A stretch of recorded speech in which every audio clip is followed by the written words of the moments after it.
tahun lamanya saya merayu dia untuk tampil di acara Kick Candy. Dan 2 tahun lamanya ajakan saya ditolak mentah-mentah. Saya bertepuk sebelah tangan. Tapi hari ini penantian panjang akhirnya berbuah manis. Dia akhirnya menyerah dan merasa kasihan pada saya. Sehingga hari yang istimewa ini, mari kita berikan tepuk tangan yang meriah untuk Iwan Fals.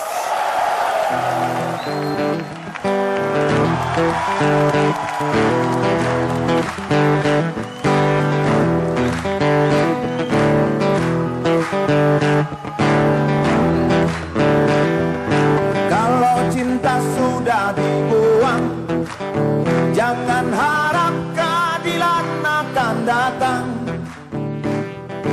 Kesedihan hanya tontonan bagi mereka yang diperkuda jabatan. Oh oh ya, oh ya, oh ya, bongkar. Oh oh ya, oh ya, oh ya, bongkar. Oh oh ya, oh ya, oh ya, bongkar. Oh oh ya, oh ya, oh ya, bongkar.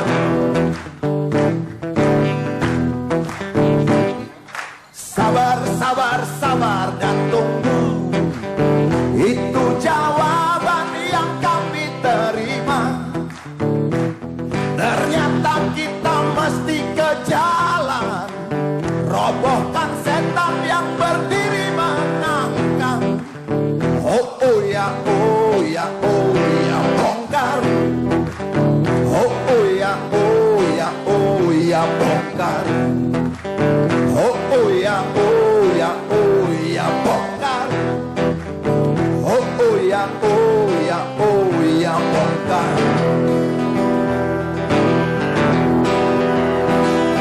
Penindasan serta kesewenang-wenangan,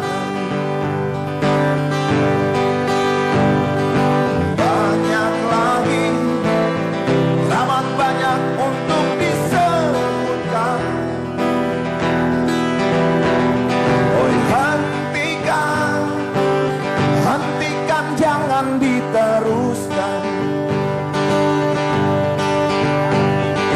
Kami muak dengan ketidakpastian dan keserakahan.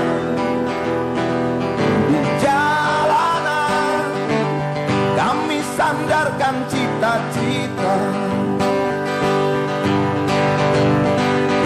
sebab di rumah tak ada lagi yang bisa dipercaya. Orang tua, pandanglah kami sebagai manusia. Kami bertanya, tolong kau jawab dengan cinta. Oh oh.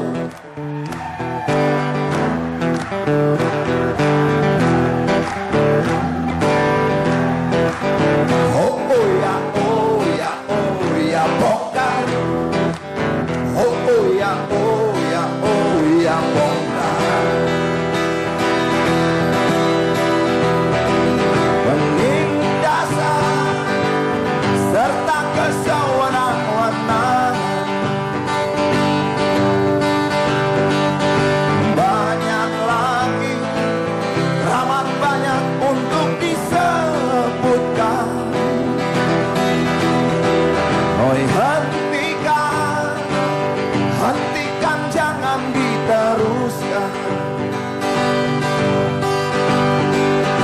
Kami muak dengan ketidakpastian dan keserakan. Di jalanan kami sandarkan cita-cita, sebab di rumah tak ada lagi yang bisa dipercaya.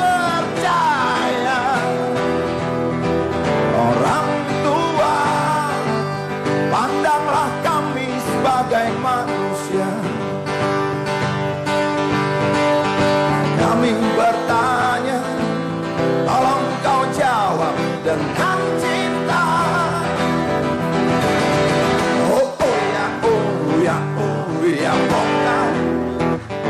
Oh oh ya oh ya oh ya bongkar. Oh oh ya oh ya oh ya bongkar.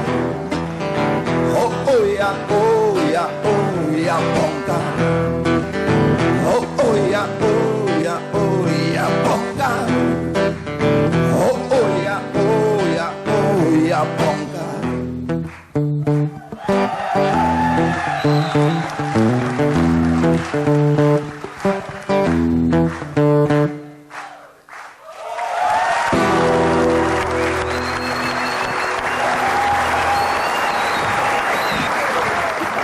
Silakan. Ini Bang. Pertama tentu saya ingin bertanya. Dan saya merasa terhina. Karena 2 tahun lamanya saya minta Anda untuk tampil di Kikendi dan Anda menolak. Tolong jelaskan kepada masyarakat pertanggungjawaban Anda, kenapa Anda menolak tampil di Kikendi selama ini? Kayak dia aja yang sibuk. Waktu ya. Jadi bukan karena Anda ada dosa di antara kita, nggak ada. Gini ya, memang saya agak canggung untuk acara-acara gini. Jadi ini yang pertama kali Iya. Anda tampil di acara talk show di televisi seperti ini.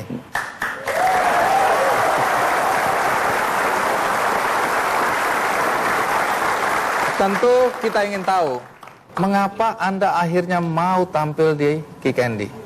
Saya dulu waktu kamu ke rumah itu, Bayangin sampai tak datengin rumahnya. ke rumah. Aku bilang ini orang hebatnya apa sih?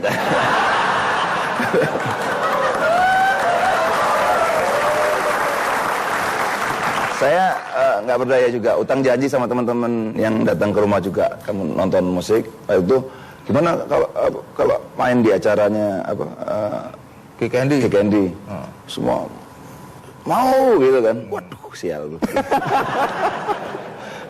Terus nggak, karena bukan apa-apa, kamu kalau nanya kan kadang-kadang ngeri bener ya.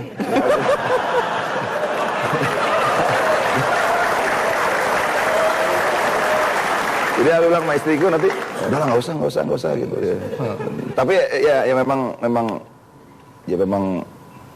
yang saya nggak biasa lah acara-acara kayak gini gitu. Sekarang ke lagu Bongkar. Itu lagu diciptakan kapan persisnya? Waktu saya tinggal di Condet tahun berapa itu? Tahun 89 ya? 89 mungkin. 89. Saya agak orientasi waktu saya agak kacau ini. Ya, kalau orientasi uang kita semua tahu sama. tahu. Ya, tahu. Oh, tapi saya udah kasih istri saya. Oh, gitu. Kasihan memang gak pegang uang dia sekarang. Oke. Jadi kalau kita lihat lagu Bongkar, apa pesan yang ingin Anda sampaikan waktu itu? Waktu itu ada cerita tentang Kedung Ombo, Kaca Piring, Wejepara itu saat itu. Jadi saya agak tersentuh itu. Jadi Kedung Ombo bagi yang belum tahu itu waktu sebagian desa itu dibedol untuk dibuat waduk ya. Di situ penderitaan dimulai waktu itu Anda lihat. Kemudian ada kasus Kaca Piring dan ada Wejepara itu di Lampung di Lampung ya. Lagu itu seperti itu. Kemudian saya dengerin sama Jabo, wah jangan gini dong, dikembangin lagi. Akhirnya kata-kata itu diganti dengan penindasan serta itu tadi. Hubungannya sama suami waktu itu, ada grup itu lahir juga karena memang saat itu perlu ada yang dibongkar. Tapi itu saya pembatalan 100 kota dulu di kekecewaan Anda waktu itu. Ada kekecewaan itu. Kemudian, jadi ada tur rencananya ke 100 kota tapi kemudian dibatalkan ya. Ini batal itu karena apa? Dugaan sementara. Nggak ngerti, itu macam-macam cerita. Ada yang bilang persaingan sponsor, ada yang bilang politik saat itu atau pemerintah kurang suka ya. Ini zaman Orde Baru soalnya ya. Iya, zaman-zaman dulu.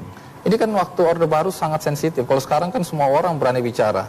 Kalau dulu Iwan Fals dengan lagu Bongkarnya itu banyak penderitaan yang dialami ya.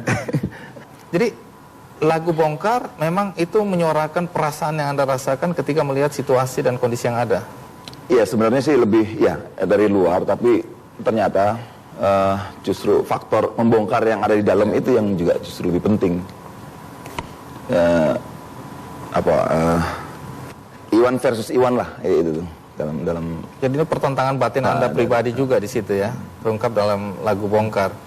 Nah, sebelum kita lanjutkan, menarik juga karena saya akan bertanya soal bahwa selain lagu Bongkar, Anda ini kan menulis lagu Bento. Banyak orang menganggap lagu Bento itu kependekan dari benci Soeharto. Apakah benar Anda benci sama Pak Harto? Anda nggak usah jawab dulu, karena kita rehat sejenak. Saya akan lanjutkan setelah pesan-pesan berikut ini.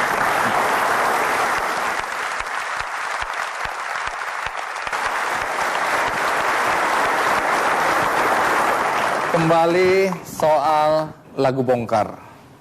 Karena lagu ini dulu Anda ciptakan pada zaman Orde Baru, dianggap ini merupakan pemberontakan terhadap pemerintahan Orde Baru. Waktu itu presidennya Pak Harto.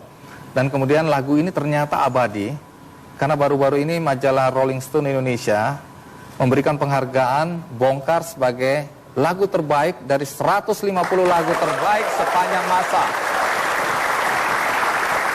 Pertanyaannya, apakah betul lagu itu merupakan protes Anda pada rezim Orde Baru? Kemudian Anda menciptakan satu lagu lagi, yaitu Bento, yang kemudian dianggap bagian dari benci Soeharto. Apa betul Anda membenci Pak Harto? Saya kalau membenci enggak, cuma memang bosan ya. Artinya, ya karena terlalu lama ya saat itu. Aku nggak ngerti politik, saya nggak ngerti teknis segala macam kayak gitu-gitu. Tapi ada rasa keinginan ingin suasana yang baru saat itu. Dan mungkin juga menjadi santapan pers ya untuk dikembangkan seperti itu. Tapi Bento sendiri apa sih sebenarnya? Bento itu jadi saat itu ada fenomena real estate itu, perumahan anak keluarga muda yang baru tinggal di perumahan, dan kan soal KKN saat itu kan biasa lah ya. Ini bukan ngeles ya? Enggak, ini benar. Ini benar.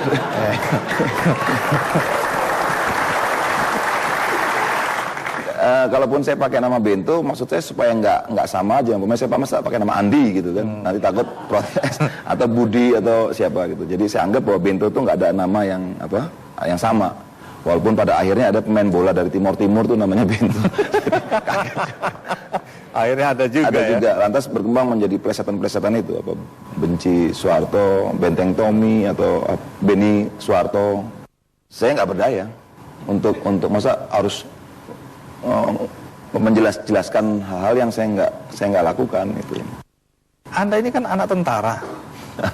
Tapi Anda mengkritik pemerintah. Anak macam apa Anda ini?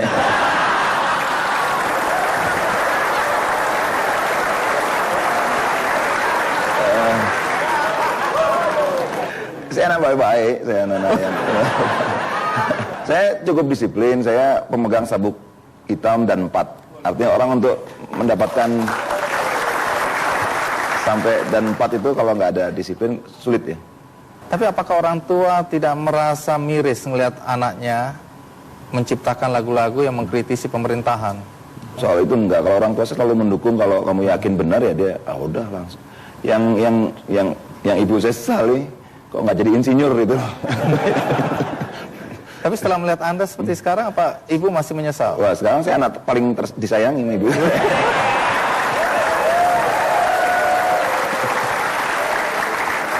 Tunggu, jangan senang dulu. Karena saya mencoba membaca biografi dari Iwan Fals. Saya temukan satu catatan yang membuat saya tertawa dan saya tidak percaya. Bahwa Iwan Fals waktu duduk di bangku SD, ternyata dia pernah menang lomba adzan se-DKI. Jujur aja, saya yakin ini pasti ada yang salah di sini. Anda juara adzan, ini serius? Serius? Iya.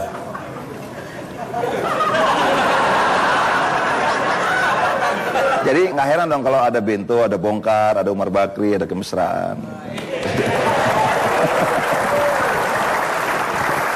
Ya, artinya memang tenggorokannya udah ke situ. Saat juara azan itu saya juga sempat juara DKI untuk judo, juara ketiga tadi, tingkat SD. Oh, jadi Anda sudah mulai olahraga bela diri itu dari SD? Tapi judo dulu. Terus kemudian karate. Baru karate. Iya. Oke, sebelum saya lanjutkan, ada baiknya kita ikutin kisah hidup seorang Iwan Fals.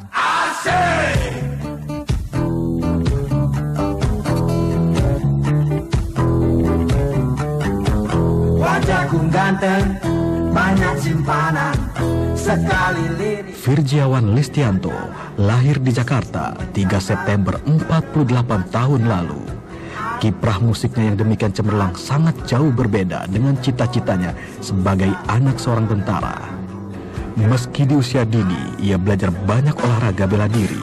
Pada akhirnya, Iwan memilih gitar sebagai senjata hidupnya. Karir bermusiknya ia tekuni dari bawah. Ia mengamen di jalanan hingga akhirnya menjadi musisi ternama. Lagu-lagunya kerap dihubungkan dengan protes-protes sosial seperti kemiskinan, ketidakadilan, dan pengangguran. Perjuangan besar telah dilakukan Iwan untuk mencapai posisinya saat ini. Banyak hambatan dalam bermusik tentu telah memproses Iwan menjadi musisi yang handal dan dianggap karismatik.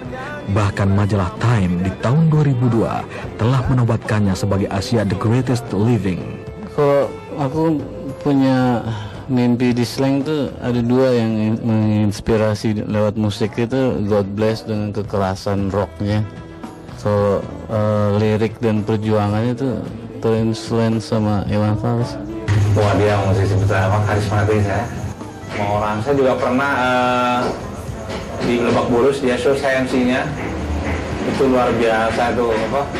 Sampai waktu itu kalau nggak salah MC pada nggak berani nge-MC-in Iwan karena ganas-ganas kan nonton ya. Melalui musik, Iwan Fals memang berkawan dengan berbagai lapisan. Dari jutaan fansnya yang tergabung dalam organisasi OI, sejumlah musisi, seniman hingga pengusaha.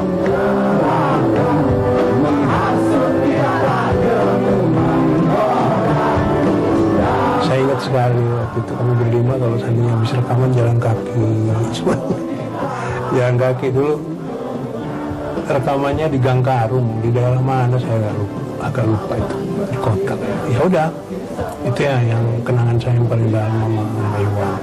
Iwan kalau nggak salah waktu itu juara lomba musik humor. Kami juara lawak mahasiswa, digabung dalam satu kaset. Nah, kita kan dibuat kaset kan ada covernya. Nah, kami udah game selalu dibuatin sama Dwi Kun. Nah, Iwan juga perlu ada fotonya juga, kan kita kejar-kejar Iwan, tak foto dong Wan, buat di kaset nih. Ini kan pertama kali kita muncul di kaset, mesti kan exciting gitu. Nih ya, foto ini black and white 3x4 nanti, dan dia foto masih SMP. Saya ingin melihat Iwan waktu muda, penuh dengan ketegaran, kejantanan, Spartanisme. Memang saya tahu Iwan menjadi sosok seorang yang total berubah waktu kehilangan putranya yang kami cintai. Saya pun merasa kehilangan dengan perginya Ananda Galang. Harapan saya ke depan agar berimbang, jangan terlalu baik. Artinya tetap jantan, tegar, berontak terhadap hal-hal yang tidak sesuai dengan kedaulatan hidup. Berserakan, berhamburan kayak jeroannya binatang. Menarik karena selain perjalanan hidup yang panjang, Anda bekas pengamen ya. Kemudian bagaimana komentar-komentar sahabat-sahabat Anda dulu tentang Anda ya. Dan juga menarik karena pilihan musik Anda. Ya, kalau lihat Anda kan pernah juga menyanyikan lagu-lagu country, kemudian menyanyikan lagu-lagu rock, dan kemudian memilih jalur balada, kritik sosial. Kapan persisnya Anda merasakan bahwa ini lebih cocok buat musikku? Aku nggak tahu lah soal aliran-aliran itu. Ya nyanyi aja gitu. Kalaupun ada yang bilang country, rock, balada atau itu bukan pilihan, itu mengalir begitu mengalir aja. itu Ya? aja. Anda bahagia nggak sekarang dengan pilihan itu? Alhamdulillah bahagia sih. Oh, kalau saya nggak bahagia, saya nggak mau isi acara ini loh. Oh gitu ya.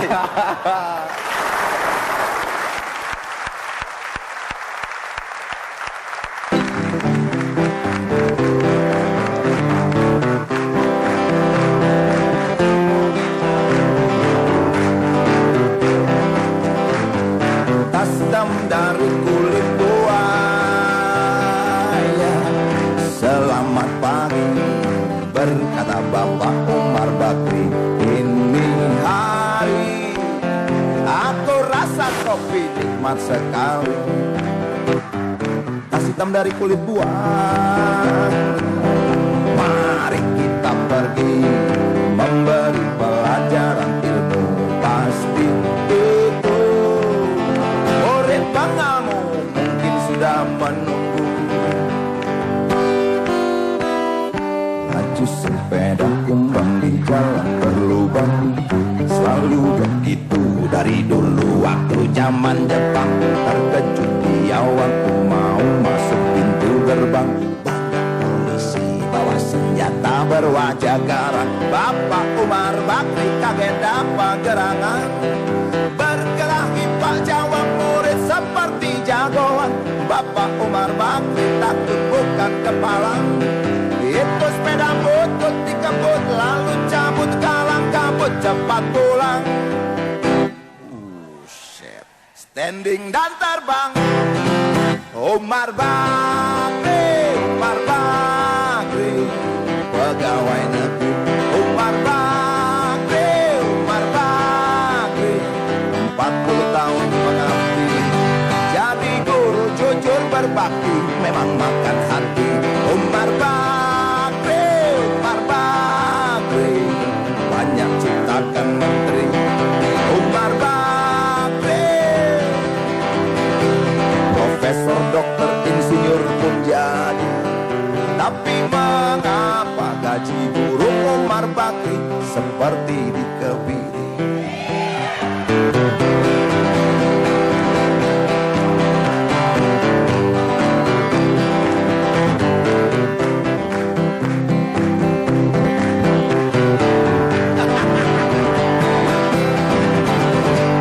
Lagi sepeda kumbang di jalan berlubang. Selalu begitu dari dulu waktu zaman Jepang. Terkejut dia waktu mau masuk pintu gerbang. Banyak polisi bawa senjata berwajah. Bapak Umar Bakri kaget apa gerangan. Berkelahi Pak jawab murid seperti jagoan. Bapak Umar Bakri takut bukan kepala. Itu sepeda butut dikebut lalu cabut kalang kabut. Bakri kentut cepat pulang. Umar Bakri, Umar Bakri, pegawai negeri. Umar Bakri, Umar Bakri, 40 tahun mengabdi. Jadi guru jujur berbakti, memang makan hati. Umar Bakri, Umar Bakri, banyak ciptakan. Umar Bakri bikin otak orang seperti otak Habibie. Tapi mengapa gaji guru Umar Bakri seperti dikebiri? Bakri, Bakri, kasihan amat lu jadi orang. Gawat.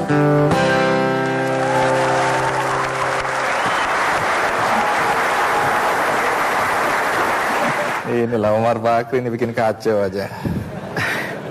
Jadi yang saya suka dari Umar Bakri itu, Jangan ngomong dong, nanti aku tanya dulu. oh gitu. Enggak ini. Oh, ini. Oke, jadi pertanyaannya, Umar Bakri, kenapa lagu itu Anda ciptakan? Apa dibalik ini semua? Ya, apa ya, karena saya murid gitu. Setiap lagu itu ya datang begitu aja. Memang betul saya murid, Umar Bakri itu guru. Tapi apakah karena saya murid dia guru, saya bisa menciptakan lagu itu? Aku pikir nggak begitu. Nggak selalu begitu. Jadi soal lagu kan soal panggilan ya, soal aduh pengen bikin lagu ini, pengen ini. Kebetulan Umar Bakri. Nah, Umar Bakri itu Dan tokoh yang real, yang betul-betul ada atau imajinasi? Ada guru itu, tapi bukan Umar Bakri. tadinya Abdul Ghani sebenarnya. Cuman karena teman saya punya bapak namanya Abdul Ghani, lu jangan Abdul Ghani bapak gue.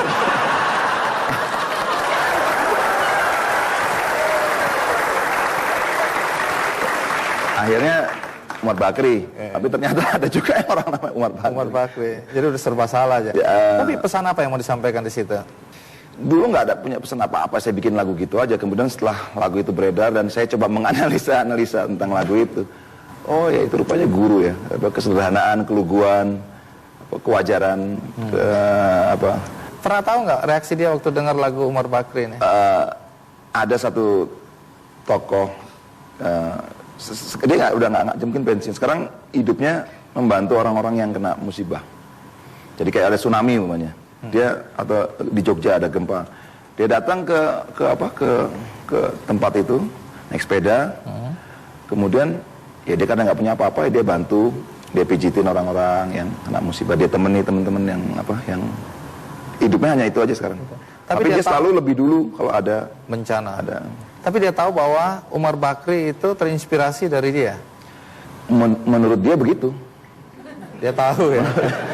Tapi saya ya alhamdulillah ada yang sama seperti itu. Tapi untuk Umar Bakri saya nggak lihat, saya itu tokoh di apa? Di awang-awang di gitu. kepala saya. Jadi bayangan saya tentang guru. Karena saya dulu seneng bolos. Nah ini sebenarnya Jadi kompensasi dari rasa bersalah Anda pada guru sebenarnya. nah ya itu lebih tepat lah.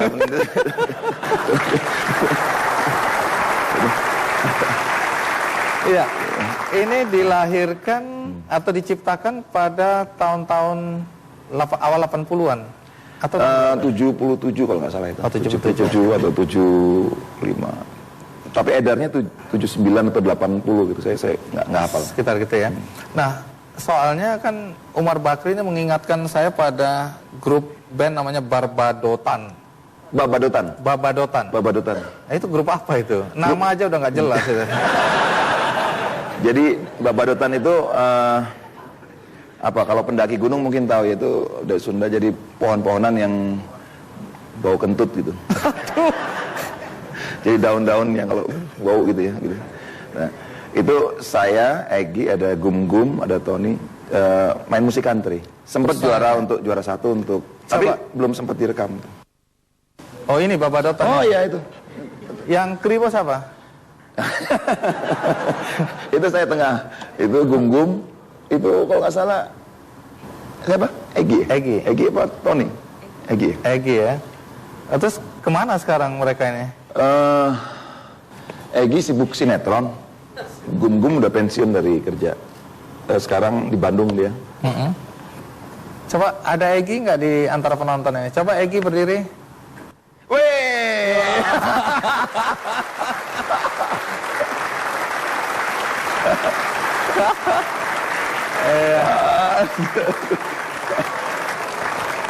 Waduh. Oke, jadi Egy juga termasuk yang main di Babadotan ya. Grup musik yang nggak jelas itu ya. Gitu kan maksudnya ya, Babadotan kan. Nah, kalau kenapa kok nama itu saya nggak bisa jawab itu. Ya. Itu mungkin Egy bisa jawab atau mungkin Gum-Gum. Coba Egy bisa jawab. Kenapa namanya nggak jelas itu? Saya sendiri nggak tahu. Itu Kan personilnya aja nggak tahu. Yang punya ide itu Gum-Gum sebetulnya. Gum-Gum. Oh. Jadi ceritanya pada saat kita daftar ya, seingat saya ditanya nama grupnya apa, sekeluarnya aja Babadotan. Nah, sorry. Yang menarik, Anda katakan ini di majalah Gadis ini, saya lihat clippingnya ini ada. Saya coba baca ya.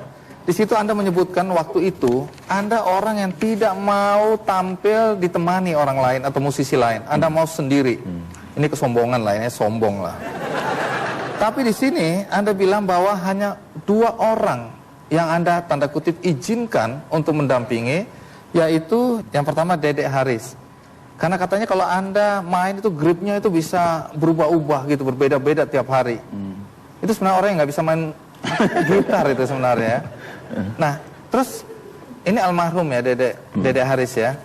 sudah almarhum sekarang, tapi orang kedua tadi Gum Gum yang Anda izinkan. Kenapa Anda izinkan Gum Gum untuk mendampingi Anda? Ini loh, saya terpukau sama dia main banjo waktu itu. Saya main gitar, ada gitar bundar, kulit banjo dia main, dong ini, waduh kok bunyinya enak, dan Gum Gum ini lucu dan tapi juga sebenarnya galak juga dia tuh. Kalau kita latihan sampai kalau marah bener. Tapi juga nah itu yang mungkin membuat saya juga saat itu mau diajak. Dan main country kan beatnya semangat ya. Deng. Saat itu umur saya segitu kena beat seperti itu rasanya waduh. Terwakili. Gum Gum teman-teman di Babadotan itu. Gum Gum kalau nggak salah kami punya rekaman dokumenter Gum Gum. Apa Gum Gum yang ini? Coba kita lihat.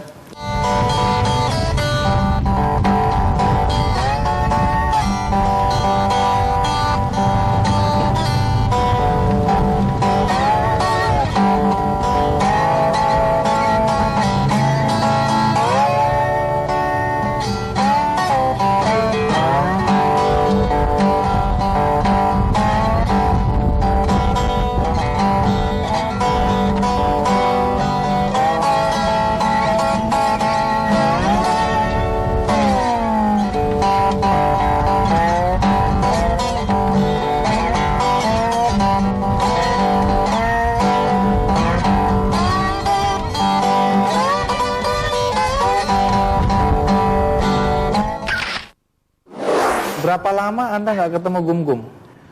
Wah, lama. Tapi beda mukanya ya? Tapi masih, ya kalau udah umur ya pasti beda.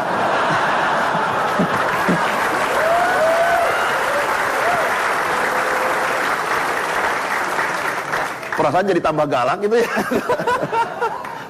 Saya nggak pernah ketemu. Udah lama nggak pernah ketemu. Dari tahun? Wah, tahun nggak tahu, saya udah lama bener dah. Oke, kalau gitu kita panggil Gum Gum Gumilar. Iya.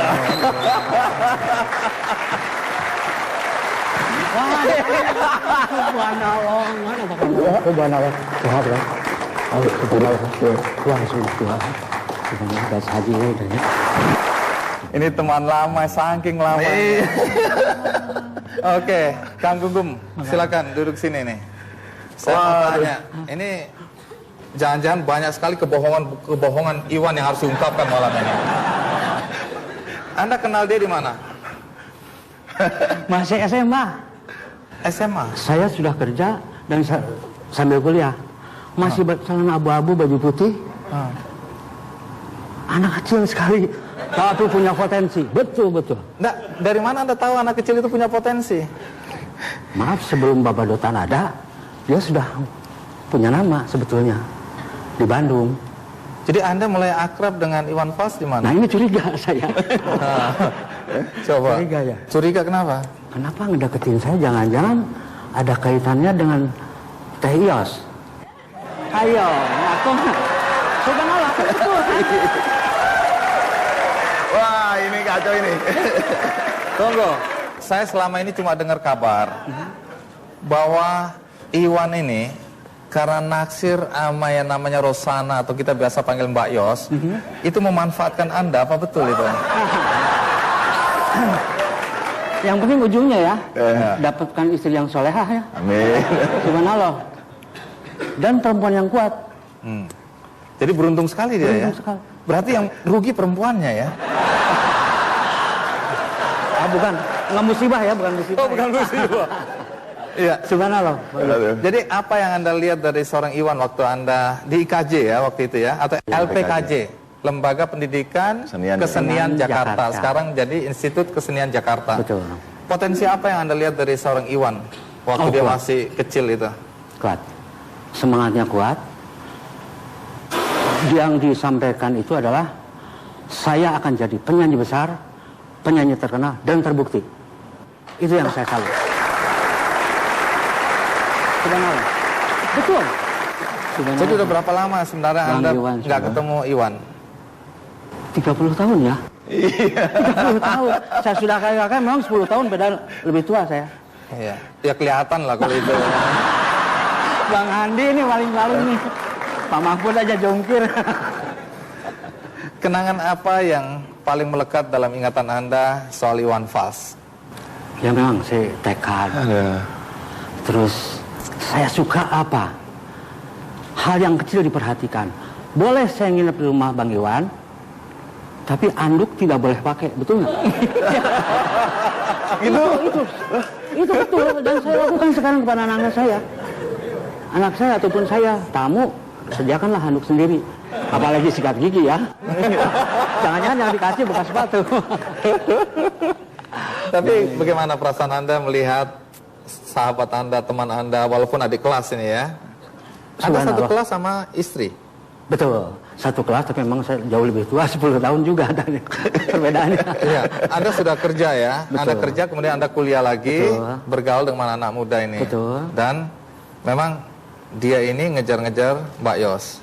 Dan berhasil itu. Dan sekarang berhasil kenyataannya.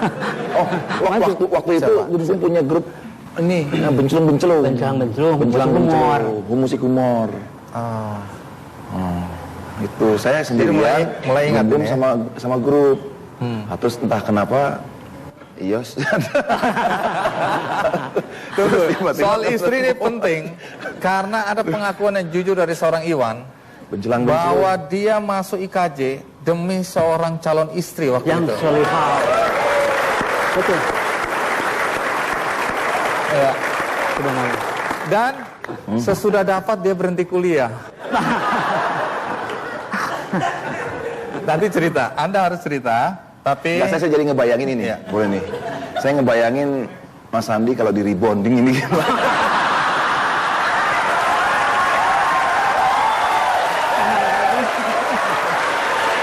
Kebayang aja Pak.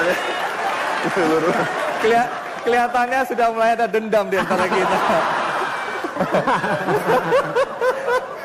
Oke. Kang Gugum, terima kasih banyak ya udah hadir di acaranya Iwan Fals hari ini. Luar biasa Anda mau datang dan Anda termasuk yang mengagumi Iwan Fals. Terima kasih banyak. Baik, nggak usah tampil ya. Nanti kita ketemu. Tapi di sini aja dulu. Main apa? Main. Ya, boleh saya kasih waktu 5 menit ya. Kode apa? G. Oh, mau main? Bagaimana kalau kita daulat ya?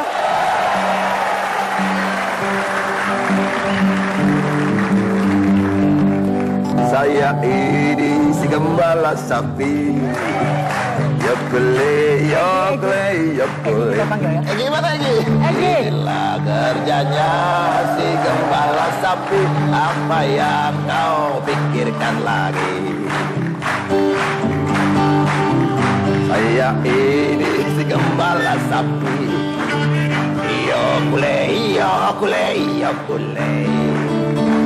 Inilah kerjanya si gembala sapi. Apa yang kau pikirkan lagi?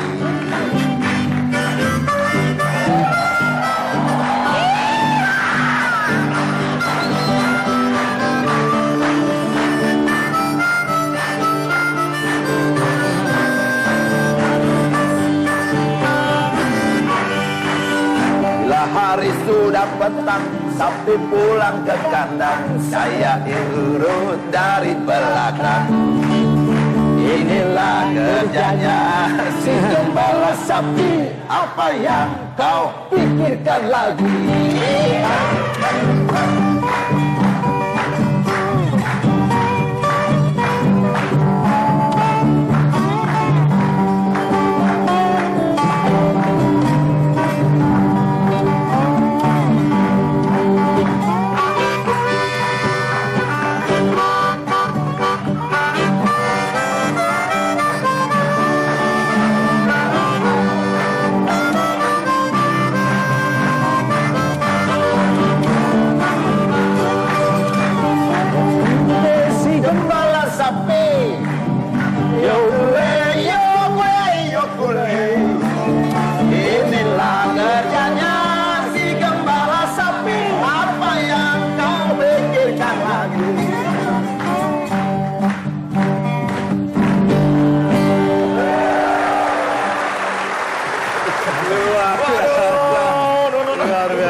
Jadi Ini dulu Babadotan. lagu ini juara tuh.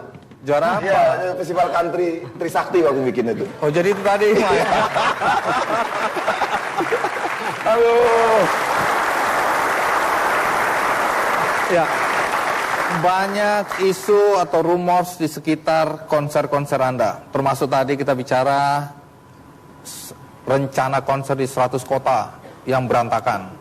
Kemudian ada yang bilang di Pekanbaru misalnya, Anda menyanyi, kemudian hari pertama sudah dipanggil, diinterogasi. Bahkan ditahan 2 minggu. Nah, tolong klarifikasi rumors-rumors atau isu-isu semacam itu betul atau enggak? Iya, Pekanbaru 14 hari waktu itu diinterogasi, tapi ya bukan di penjara ya, diinterogasi. Ya. Diinterogasi 14 hari? Ya. Karena itu yang hebat, dituduh, yang menginterogasi. Kenapa? Kok tahan dia 14 hari nanya orang? Saya baru 2 jam udah capek nih. Ya yang hebat juga yang diinterogasi juga. Jadi apa yang terjadi hari ini? Dianggap menghina kepala negara saat itu. Karena? Sama ibu negara. Karena lagu Demokrasi Nasi sama Mbak Tini kalau nggak salah. Sama Hidup Pola Saudara. Jadi bukan lagu Bento dan Bongkar. Oke. Nah menarik karena lagu Mbak Tini. Lagu Mbak Tini ini kan Anda bercerita seorang pelacur atau pelayan warung kopi. Mantan pelacur kan? Mantan, Iya, mantan PSK lah ya. Pekerja seks komersial. Dan Suhardi suaminya. Suhardi atau Soeharto? Waktu di panggung saya rubah jadi Soeharto.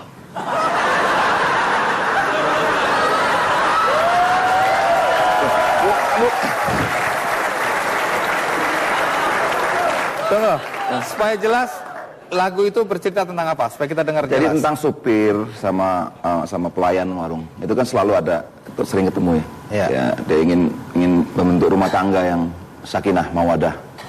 Terus? Itu, tapi karena entah perjalanan nasib itu, akhirnya supirnya mantan gali juga, mantan preman. Ya, di PHK waktu itu dia, masalah. Ya akhirnya balik lagi menjadi itu penjahat. Lalu istrinya juga karena jauh dari suami kembali lagi menjadi PSK, menjadi pelacur. Dan itu ditafsirkan seperti tadi, menghina kepala negara. Dianggap karena namanya sama tadi itu dari Soeharto katanya. Padahal saya cuman ya ada sih mungkin pikiran-pikiran itu. Nah, kenakalan apa? Saat itu saya masih muda bener ya. Saya masih jadi, tapi begitu ditanya saya nggak tahu ya, mungkin tukang bakso ya, mungkin beliau sendiri almarhum apa atau karena selalu menghiasi televisi dan itu yang terekam di kepala saya. Begitu ada pertanyaan kenapa kok Tini, kenapa kok Soeharto, saya juga bingung menjawabnya. Mungkin iya juga mungkin enggak. Saya malah sibuk nangis saja. Anda nangis? Oh, iya dong. Iwan Fals nangis? Iya. Iwan Fals nangis. Loh, karena gini. Kenapa Anda nangis? Yang saat itu yang tanya-tanya kan serem-serem ya. Yang serem gak tidur berapa hari. Jadi alasan Anda ditahan, diinterogasi itu apa? Menghina? Iya, menghina. Radiogramnya gitu ke Laksus. Dulu Laksus namanya. Iya. Ke Sumbar, Riau. Menghina ibu dan kepala negara. Tapi akhirnya bagaimana setelah 14 hari di ya karena memang nggak terbukti, saya menghina. Lagunya nggak menceritakan tentang kepala negara, tentang ini. Akhirnya malah yang interogasi saya senang sama saya dikasih marga. Dikasih marga? Iya. Marga apa? Sihaan. Tapi apa betul setelah kejadian itu Anda dan keluarga sering mendapat teror? Tepatnya teror dari diri sendiri, mungkin prasangka saya sendiri, ketakutan saya, ketakutan keluarga, ketakutan. Jadi rasanya ada orang ngikutin terus gitu ya. Padahal ya mungkin iya atau dia mungkin enggak, saya nggak tahu. Jadi karena kan saya nggak kepikir sama sekali, karena saya nyanyi di Jakarta, nyanyi di Bandung, nyanyi di mana-mana nggak diapa-apain. Lagunya sama tentang itu, bahkan saya sebutin nama waktu itu ya. Nggak diapa-apain di ITB, di kampus-kampus gitu ya. Tapi begitu di Pekanbaru, kok jadi masalah gitu. Kemudian diteruskan ke Kramat 5, 2 bulan kalau nggak salah ya, harus lapor. Kramat 5 waktu itu Laksus itu. Laksus deh. Laksus sekarang nggak ada ya, udah nggak ada ya. Iya. Saya nggak tahu tuh. Nggak perlu tahu juga. Anda kok masih ketakutan kelihatannya. Dulu kalau nggak salah itu barengan saya tuh yang pemalsu uang apa-apa gitu. Jadi ada penyelundup bawang putih. Jadi diinterogasi sambil kaki kelingkingnya diinjek sama kursi gitu kan. Oh yang benar. Nah, saya di situ kan, saya melihat, waduh ntar gue bikin juga. Jadi ya anak-anak muda ya. Tapi akhirnya berakhir baik lah. Kalau ya. sekarang gitu ya Pak damai aja lah gitu. Tapi lagu itu, lagu Mbak Tini itu nggak pernah direkam? Nggak pernah, saya juga udah lupa mungkin sairnya lagu nyanyinya ya. Kembali lagi soal ada kesan Anda benci Pak Harto. Saya mau klarifikasi lagi. Nggak. Saya justru termasuk orang yang mengagumi. Kok bisa ya bertahan 30 tahun? Iya, terus terang. Ini positif atau Iya, negatif positif, ini? positif. Oh, positif. Tentunya ada alasan yang kuat sehingga bisa seperti itu. Anda pernah ketemu langsung Pak Harto nggak? Pernah, waktu adik saya menikah, walinya Pak Harto. Jadi waktu ketemu Pak Harto, kesan pertama apa? Ya, kan dia banyak orang yang nggak mungkin, dia senyum-senyum aja kan. Saya juga ya selayaknya ketemu presiden kan. Emang kalau ketemu presiden harus bagaimana sih? Ya, agak bungkuk dikit gitu kan. Nah jadi saat itu saya wakil wali dari adik saya. Kemudian Jadi menyambut ya? Menyambut itu, jadi ada kan keluarga Jawa biasanya. Iya. Pak Harto ya. Satu lagi yang saya perlu luruskan. Buat saya terus terang berterima kasih dengan Orde Baru. Karena ada Umar Bakri, ada Wakil Rakyat, ada Serdadu, ada Bento, ada Bongkar, ada lagu-lagu saya yang fenomenal. Tikus ya? Kantor yang suka diputar sama TV tapi nggak bayar royalti itu. Terus ada Iwan Fals lah. Artinya bukan saya mengiyakan apa yang terjadi waktu itu, tapi bahwa saya lahir di situ dalam suasana seperti itu, dan saya merasa sendirian saat itu. Pak Harto di mata rakyat kan ada dua versi. Ada yang sangat tidak suka pada Pak Harto, tapi ada juga yang sangat mengagumi Pak Harto. Anda di posisi mana? Saya nggak di mana-mana. Ya, saya suka sama Pak Harto. Kebetulan wajahnya mirip bapak saya. Jadi kalau saya lihat bapak ada kemiripan. Sampai satu saat pergi ke desa, bapak saya dibilang Pak Harto. Oh, bukan. Nah, itu. Jadi penilaian Anda pribadi gini, soal orang suka nggak suka gitu ya. Soal orang suka nggak suka. Saya pikir wajar. Ini kalau sekolah di jurnalistik begini nih. Nggak. Kita nanya, dia bilang tunggu dulu saya mau jawab. Enggak, maksud saya gini, soal suka nggak suka dalam politik ya, wajar aja. Artinya kan memang ada menang kalah itu. Memang kodratinya begitu. Makomnya seperti itu politik. Ada yang suka, ada yang nggak suka. Oleh karena itu saya nggak tertarik dengan politik. Sampai sekarang? Sampai sekarang saya lebih baik ya beginilah gitu.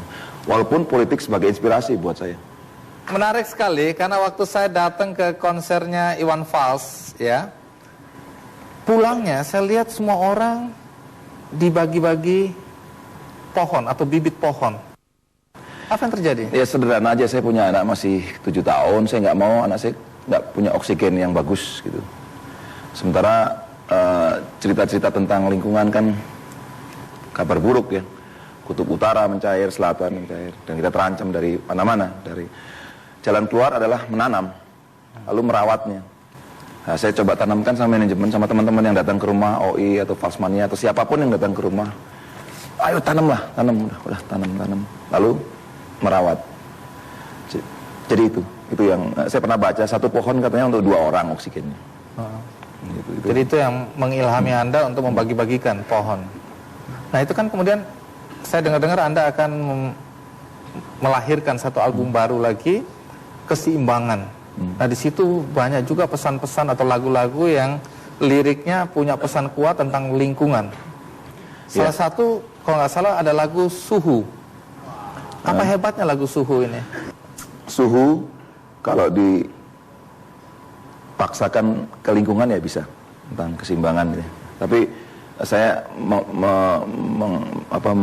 memaknai suhu itu sebagai jawaban terhadap persoalan kejiwaan saya saat itu. Waktu saya tadi Mas Jody ngomong Maksudnya soal kehilangan. Anda sakit jiwa Iya, atau? iya. Iya. Pada saat anak saya Galang pergi, tentu sakit jiwa saya. Nah itu, tiba-tiba di tempat teman di satu kamar murid Bango Putih, ada piringan, ada piring, ada puisi tentang kekerasan, keluasan, tentang keseimbangan. Loh, kok saya seperti ini jalan keluar nih. Kena gitu. Ada akhirnya, oh iya ya, coba. Gitu. Jadi inspirasi lagu itu sehingga nggak jadi sakit jiwa. Anda kelihatan mulai dendam juga. Kan saya bercanda. Lah yang mulai di.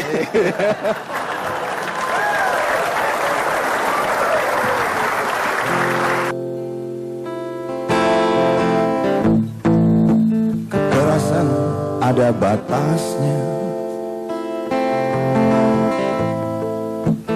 keluasan tak ada batasnya. Tak ada kuda-kuda yang tak bisa dijatuhkan. Karena itu geseran lebih utama. Keunggulan geseran terletak pada keseimbangan. Rahasia keseimbangan adalah kewajaran. Wajar itu kosong.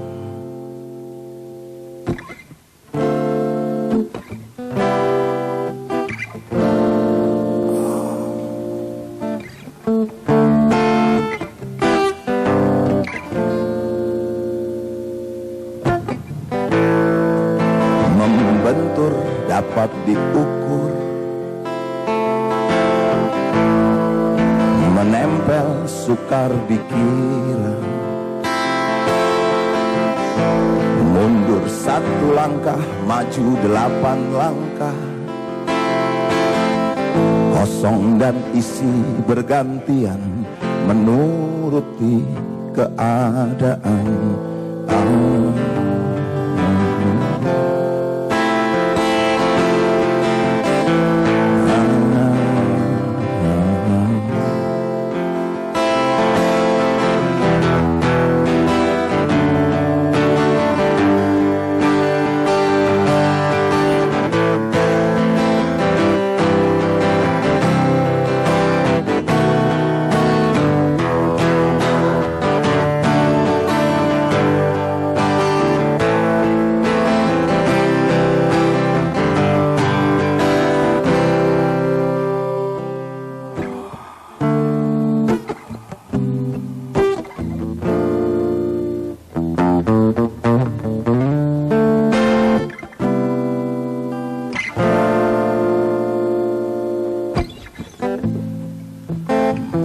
Kekerasan ada batasnya,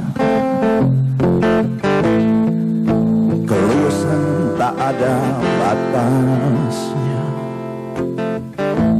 Tak ada kuda-kuda yang tak bisa dijatuhkan. Karena itu geseran lebih utama. Keunggulan geseran terletak pada keseimbangan. Rahasia keseimbangan adalah kewajaran. Wajar itu kosong.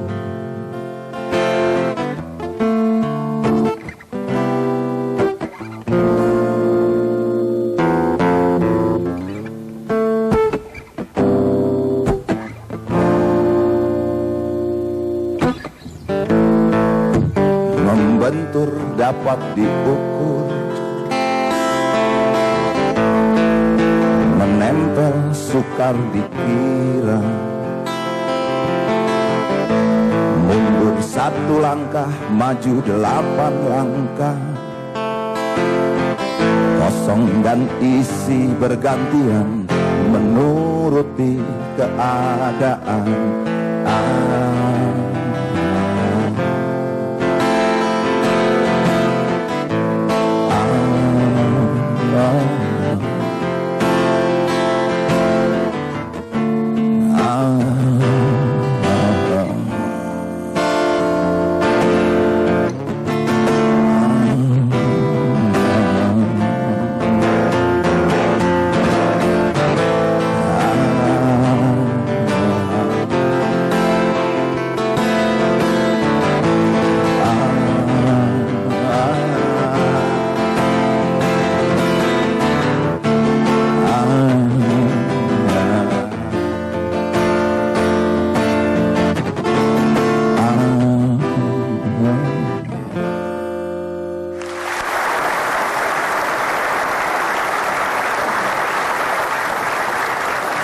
Tadi Anda menyebutkan lagu Suhu berkaitan dengan Galang, almarhum.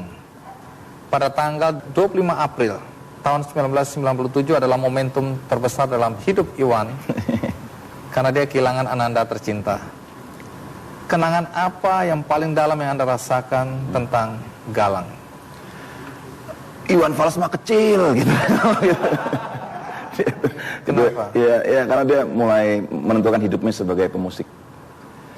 Aku berhenti sekolah, aku pilih musik sebagai jalan hidup saya. Itu. Kemudian setelah itu dia mengambil sikap.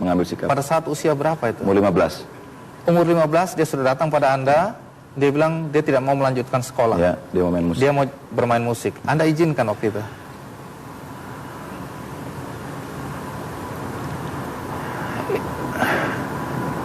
Ya, saya belum jawab.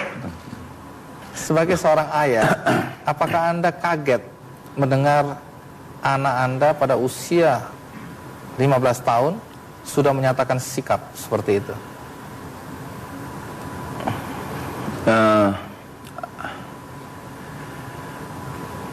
Ya, saya sulit ngomong. Ada bangganya juga, tapi kok masih muda bener ya gitu. Itu kan tidak lazim ya. Artinya anak-anak seumur dia kan harusnya sekolah. Oh, tapi di jalanan banyak anak seperti itu. Itu karena tidak mampu, tapi kan saya juga nggak mampu.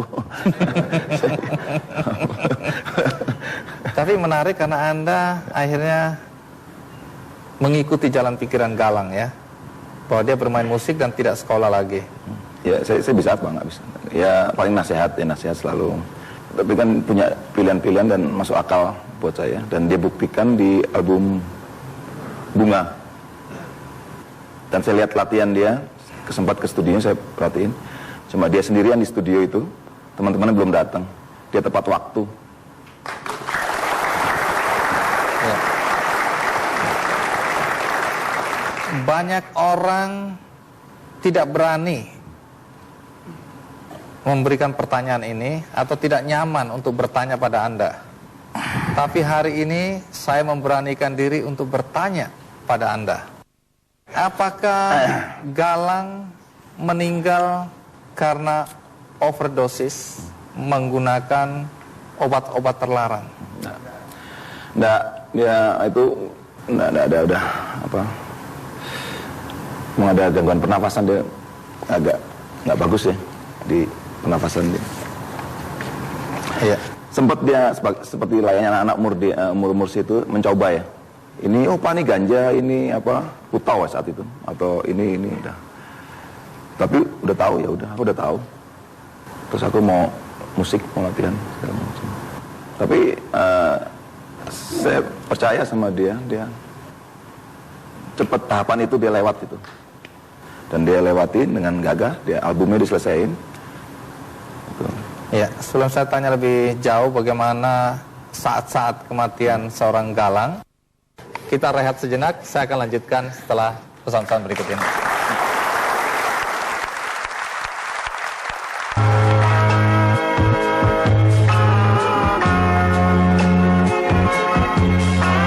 Dari pernikahannya dengan Rosana, Iwan memiliki 3 anak, Galang Rambu Anarki, Anissa Cikal Rambu Basai, dan Raya Rambu Robbani. Nama Galang juga dijadikan salah satu lagu Iwan berjudul Galang Rambu Anarki pada album Opini. Anarki, anakku lahir awal Januari. Lagu ini bercerita tentang kegelisahan orang tua menghadapi kenaikan harga-harga barang sebagai imbas dari kenaikan harga BBM yang bertepatan dengan hari kelahiran Galang, 1 Januari 1982.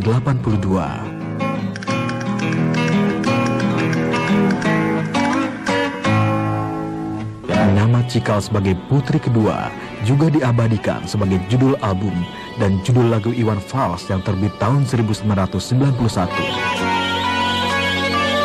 Galang mengikuti jejak ayahnya terjun di bidang musik. Ia kemudian menjadi gitaris kelompok Bunga dan sempat merilis 1 album perdana sebelum Tuhan mengambilnya kembali.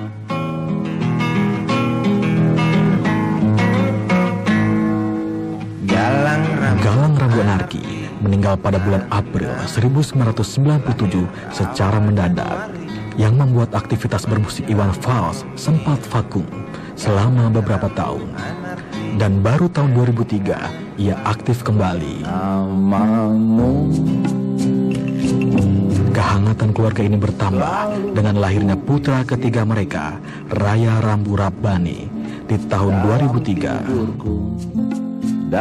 Iwan dan keluarga tinggal di kediaman mereka di Desa Lui Nanggung, Cimanggis, Depok. Sebuah tempat asri yang tak hanya berfungsi sebagai rumah, tapi juga kantor dan sebagai wahana pertemuan dengan ribuan penggemarnya. Semoga si Duda diracun orang.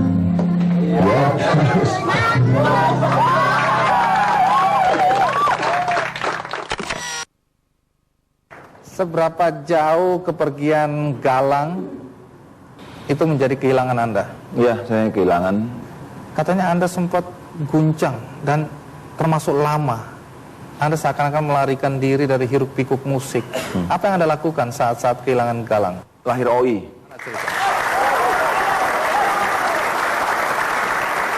OI itu orang Indonesia. Oh iya, bukan orang Indonesia. Jadi saya banyak teman-teman yang saya tahu mukanya, tapi nggak hafal namanya.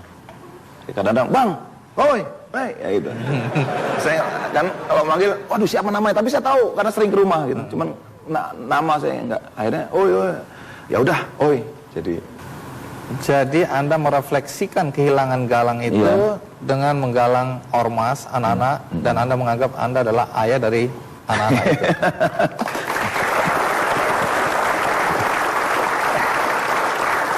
Iya. Tapi ada yang mengatakan Galang coba-coba mengkonsumsi obat-obatan karena Anda juga pernah mengkonsumsi obat-obatan terlarang. Seberapa jauh kebenarannya? Jauh. Benar, ya saya jauh. Untung Yos banyak bantu saya. Teman-teman OI juga banyak menyadarkan saya.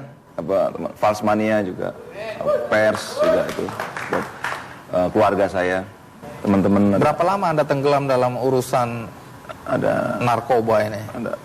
Lama ya, dari 7980. Hey Mr. Geler, lo tega mata gua kok nggak bisa melek.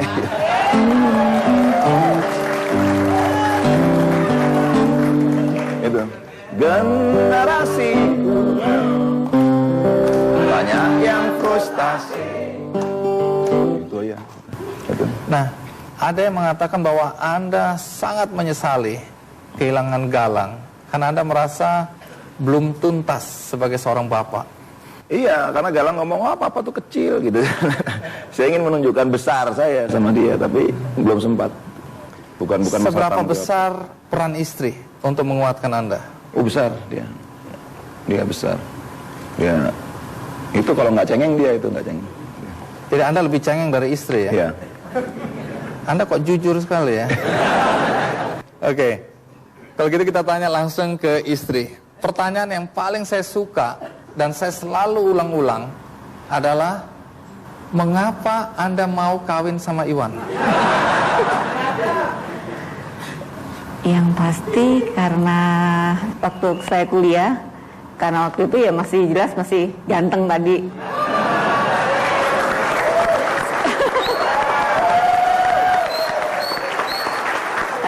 Terus kalau buat saya mungkin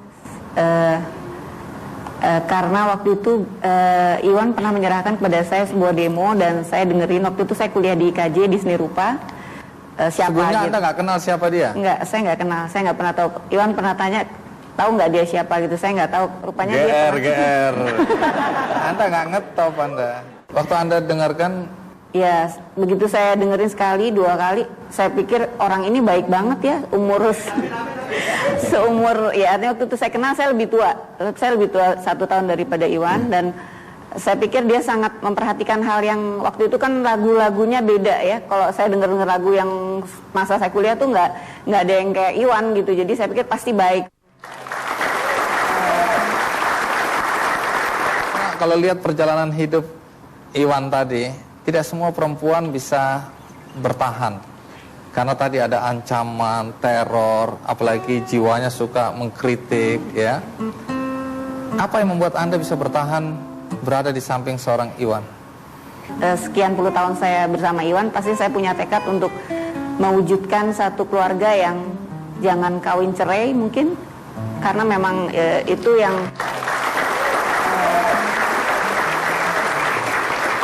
dalam satu kehidupan saya lihat begitu banyak, kebetulan ibu dan bapak saya juga berpisah, dan mungkin ada satu tekad yang ingin saya buktikan, terus kita ya menjalani itu semua. Kalaupun ada, saya udah tekad saya harus ada di samping Iwan sampai insya Allah ajal menjemput gitu. Jadi saya pikir itu menjadi tekad saya buat saya. Ketika Galang pergi, itu kan saat yang berat tentu bagi Anda sebagai ibu. Tapi bagaimana Anda membesarkan hati Iwan sehingga dia bisa kembali bangkit untuk menjalani hidup? Saling menguatkan sebenarnya, bukan saya yang menguatkan Iwan. Sebenarnya saya dan Iwan saling menguatkan bersama Cikal, karena kita semua kehilangan. Kita selalu liburan kemana-mana berempat gitu ya. Jadi pasti sangat kehilangan kan kayak gitu. Sebenarnya saya nggak suka kalau ditanya, soalnya pasti pengen nangis juga nih saya.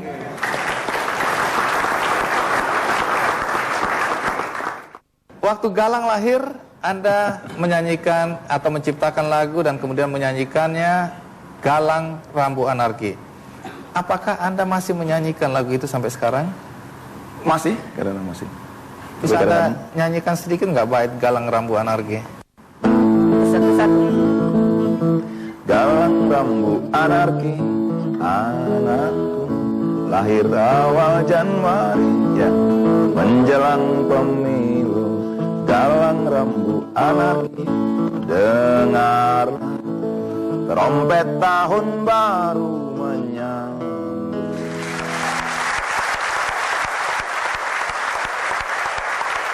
Nama asli Iwan Fals adalah Virgiawan Listanto. Jadi harusnya kan Anda dipanggil Tanto. Ya. Tapi kenapa sampai nama Anda menjadi Iwan Fals? Di Bandung ada teman saya, Serumah Engkus namanya. Dia pegawai pekerja bengkel montir motor. Kemudian karena dia di bengkel itu kan banyak orang datang di bengkel. Selalu dengar cerita-cerita, oh di sini ada hajatan, bla bla bla bla banyak gitu. Terus dia ngabarin saya, oh di daerah sini ada orang kawin, nyumbang. Jadi, oh jadi dia kayak manajer Anda gitu ya? Kayak gitu. Anda umur berapa waktu itu? Saya SMP. Jadi sebenarnya kita udah cari Pak Engkus ini ada di daerah Bandung. Cuma kita aja di sini, beliau tidak bisa hadir, jadi dia titip surat ini. Dia bilang sampaikan aja, pokoknya tak kasih aja naskah ini. Iwan pasti ngerti. Judulnya Beduk Maghrib. Tapi saya ingat kira-kira coba improvisasi Anda menyanyikan lagu ini. Iya. Beduk maghrib berbunyi keras sekali. Waktu itu aku sudah terbuai mimpi. Mimpi bergumul mesra dengan bidadari yang bernama Andi.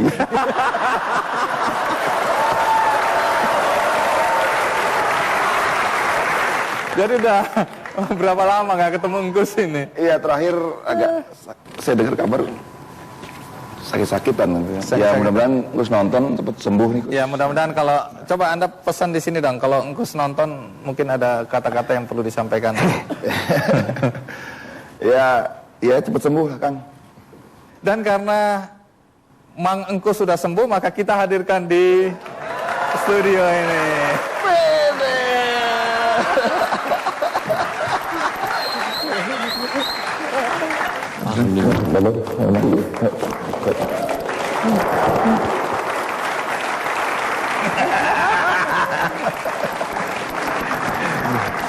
Sakit katanya.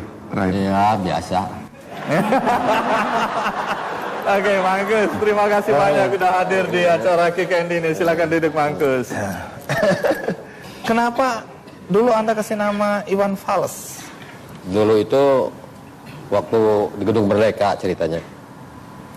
Pas perpisahan Semea 2 kalau nggak salah, mau nyumbang lagu susah sekali. Waktu itu MC-nya tuh Rudi Jamil ya. Wah, udah aja sebenarnya kalau mau main, soalnya waktunya sedikit. Satu lagu, ya biarin satu lagu. Terus berupa apa? Saya bilang gitar solo. solo jadi gitar. Anda yang nawarin Iya. dia ke Rudy Jamil? Iya, ke Rudy Jamil. Kok berani Anda? Ya. Kok berani? Oh, manajer.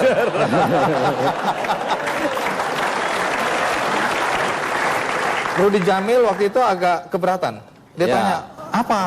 Terus jawab Apa Anda? warna musiknya? Saya bilang gitar solo lah, solo gitar. Terus?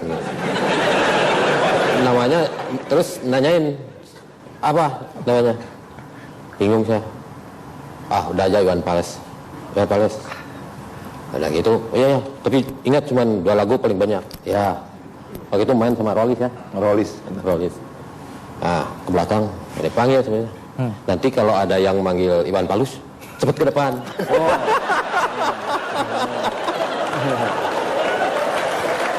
Terus dia bilang, kenapa mesti Iwan Fals? Ya biar nggak ada yang nimpuk, saya bilang.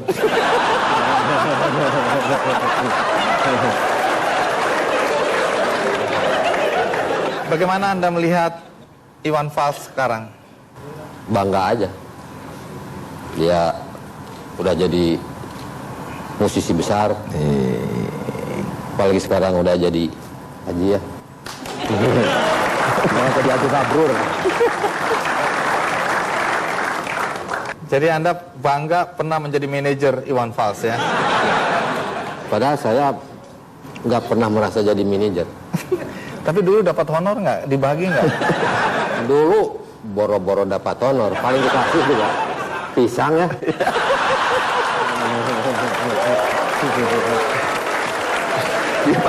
Di Pagarsi ya? Ya. Di Pagarsi, jadi di Malangbong juga pisang. Pisang. Baik.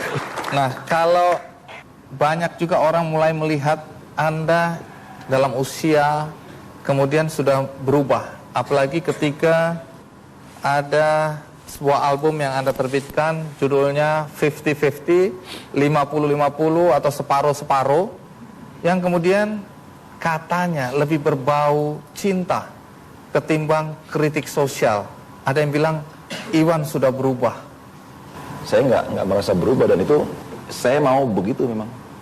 Bukan ini pengen ini, tapi memang banyak orang nulis seperti itu. Iya, merasa dengan album ini Anda kemudian ditambah yang masuk televisi promosinya lagu-lagu cinta. Jadi ada kesan bahwa Anda sudah berubah. Seperti itu mungkin nih. Saya nggak tahu. Iya.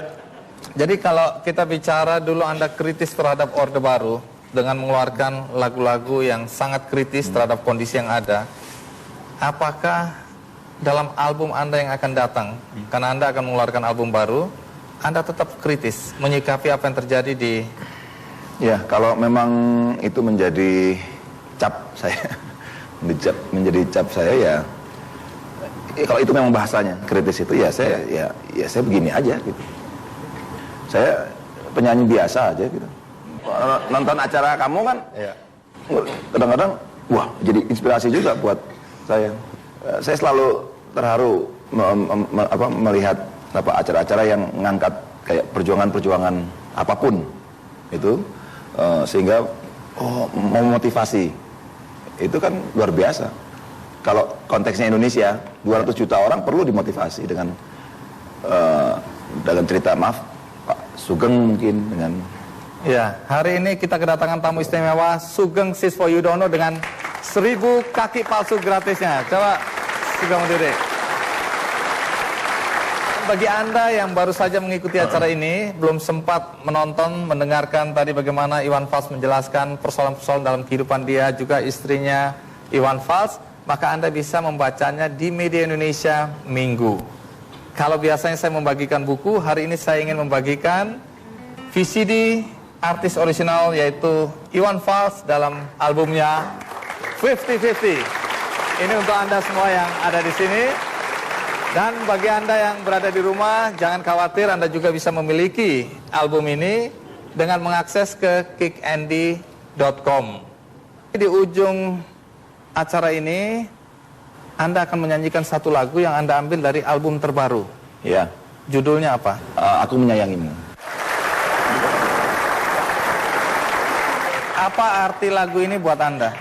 Pak, itu Gusmus Kiai Haji Mustafa Bisri. pada saat Amerika serang Irak itu. Dia bikin puisi itu.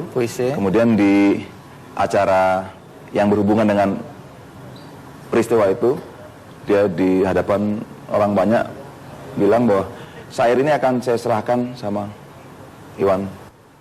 Saya dengar itu dari belakang panggung, kaget saya. Wah, Gusmus panggil nama saya. Iya. Saya langsung lari ke panggung. Ambil itu. Dan Anda jadikan lagu. Baik, bagaimana kalau kita simak Iwan Fals dengan Aku Menyayangimu. Aku menyayangimu karena kau manusia. Tapi kalau kau sewenang-wenang pada manusia, aku akan menentangmu karena aku manusia.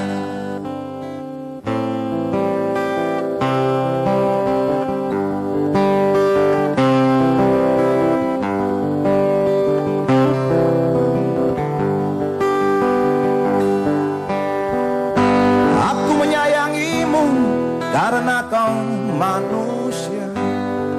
Tapi kalau kau memerangi manusia, aku akan mengutukmu karena aku manusia.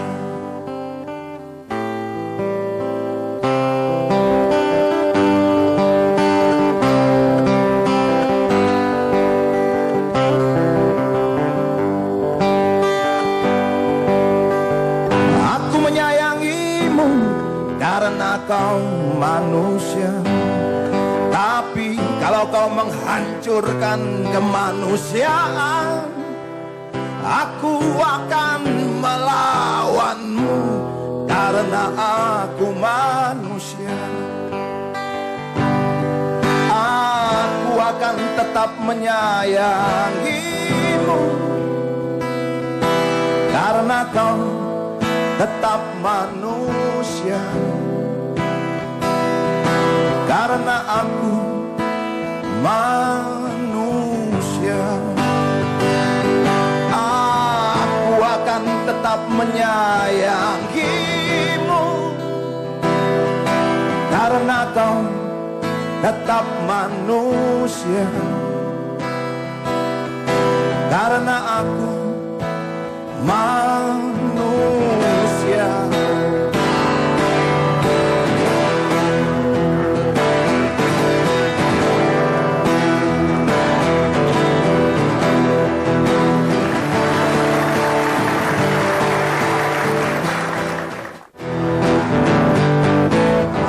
Tak mau terlibat segala macam tipu menipu. Aku tak mau terlibat segala macam omong kosong. Aku mau wajar-wajar saja. Aku mau apa adanya. Aku tak mau mengingkari hati nurani.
Bangsa luar biasa.